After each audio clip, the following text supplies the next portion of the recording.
हम कहे छी केकरो बाप के जिम्मेदारी चले छी टिकटॉक पर। वास्तविक बात तो सबको के पते हवा, अभी के दुनिया में हर घर से आदमी विदेश रहे छे और ये जरूरी नहीं जे विदेश में तेकर घर वाली तेकर घर फैमिली सही छे। जेकर घर वाला विदेश में है 99% औरत सब अभी दोसर के साथ में संबंध बना रहा छे।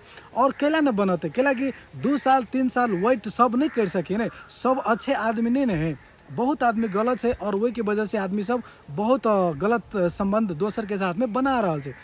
और ये चीज़ के रोकथाम करे के लगी हम कहने छी कि ईमो में अगर ई सेटिंग सब कर देवे तहाँ के ईमो में दोसर आदमी सब ऐड नहीं होते और वही की वजह से सुरक्षित रहते लेडी सब। तो कुछ लोग सबके मिर्ची लाग गल है, कुछ लोग सबके अच्छा नहीं लगले तो हमरा बारे में रोस्ट कर रहा है, गलत वीडियो सब बना के वार्निंग दे रहा है कि वीडियो के डिलीट करूँ न तो या करब वाह करब आके रोस्ट करब। तो साथी सब हमार वीडियो पहले देखू और हमार वीडियो गलत है कि सही है कमेंट जरूर करूँ। Thank U.